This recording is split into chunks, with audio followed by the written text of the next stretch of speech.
Okay, he's ready to go, that fella. What's just happened? Well, I had a nice fish on.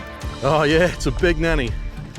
What are we going to call this? Normally you'd call them a bar cheek trout, but I'm thinking something different. Busted cheek trout. Mate, what an awesome fish. Oh, look at that. Eh?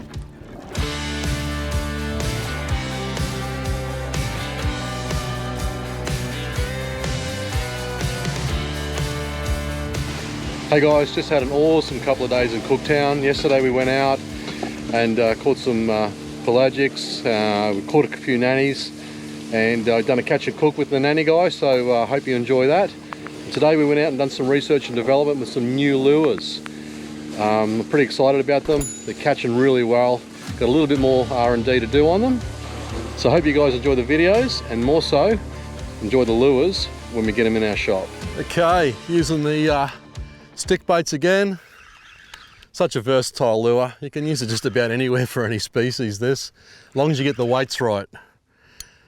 Oh, we're out in 22 meters at the moment. I'll try and jig it closer to the bottom to try and catch some of these big bar cheek trout that are on these things, but quite often the nannies get in the road and we keep catching nannies. I think this one might be another nanny. Usually the trout will give up the ghost after a little while.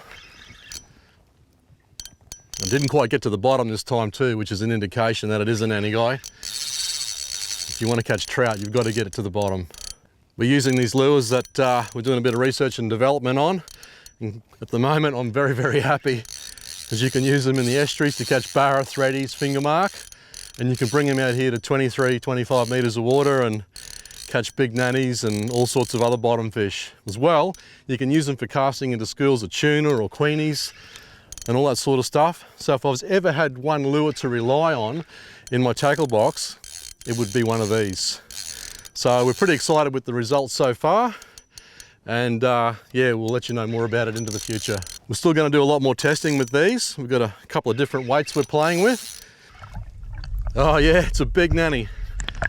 Well, he's not too big, probably a good eating size, this one. We'll get him into the boat. It's early in the day, so we might try and release him. He's got a little bit of barotrauma there, but his eyes are still in the sockets. So generally they'll still release well. So I'll get the needle into him shortly. Won't bring him on board for a picky just yet. We'll get the air out first, and then we'll bring him in for a quick picture and let him go. Some people think releasing nannies and other bottom fish in 20 to 30 meters of water is impossible.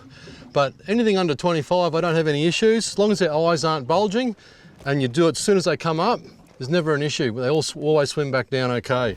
And then behind the pec fin, about 3 to 4 inches, under a scale, just above the top of the pec. Push him in there, you can hear the air coming out. You see the bubbles there now, coming out the end of the tube. You've got to keep doing this until all the bubbles stop. And even then, sometimes give the belly a slight press just to make sure there's no more. The best thing to do is, if you're going to let some of these go, as soon as you get them alongside, that's when you have to vent them. Don't bring them on board and muck around and carry on with them.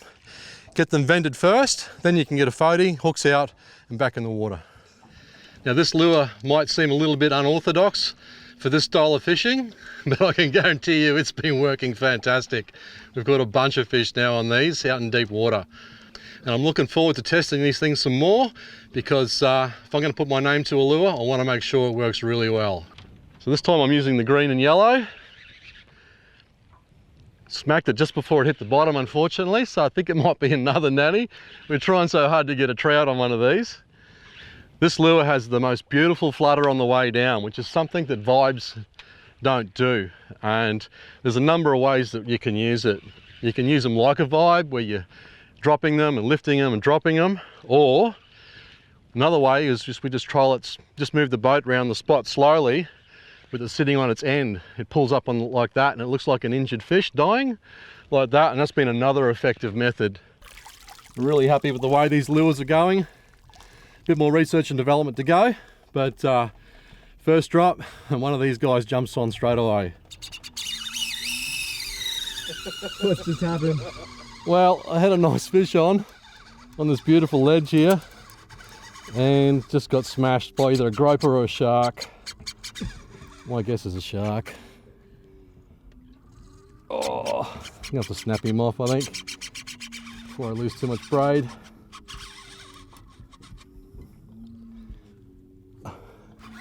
Oh, did I turn him? Oh, I might have a head coming up. Oh, it's a trout. It's what we were after, actually. Here we go. What are we going to call this? Normally you'd call them a bar cheek trout, but I'm thinking something different. Busted cheek trout. This is the end result of the nice fish that we were targeting, the bar cheek trout. As you can see, he's done himself a mischief. And look, he even bent my jig. So that jig's just going to spin now, so I might as well throw it in the bin. This is our first fish we've lost here to the sharks. If we lose one more, we're going to move on, because it's pointless just feeding them good fish. At least with this one, he is legal size, even with his head attached. So we'll take him back and have a meal out of him tonight. So we're looking on the sounder and we're wondering what this school was. Well, I think we're on a big school of finger mark. Yeah, this is obviously a finger mark school. This area here has got some great fish on it. Here we go. What's this one? Yep. Yeah, yes. Beautiful fish. What a stonker. Oh, yeah. Mate, what an awesome fish. Oh, look at that. Hey? Wow. What a cracker. It's my biggest finger mark by far, ever. First one on a jig? First one on a jig. Can't believe I finally got that finger mark I've been chasing for about the last 15 years, ever after I saw my neighbour up in Govan. I lived up there. One night he came back from a fishing trip and yeah, he had this giant finger mark in a garbage bag. So ever since that night I've been hoping to get one. Yeah, it's a special fish, and yeah, I mean, you don't get them very often, and unbelievable. Right, let's see if we can get this one up. Come on. Some of these are warlords in this school. Oh, oh. We had some shark problems nearby before, so I don't want to muck around too much.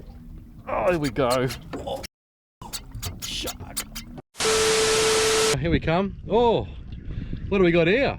Finger mark. You beauty. Oh. Why do you do that to me? Are you kidding me? You always do this to me. Oh, it's just hooked too. It's just hooked. Oh shit. Hey guys, if you enjoyed that video and you want to see more, subscribe to our YouTube channel, follow us on Facebook or Insta, and if you want some special tips that I only send out by email only, head on over to our website www.rhymoodyfishing.com and sign up for free training and email updates. Get in the great outdoors, keep fishing smarter, and we'll see you next time.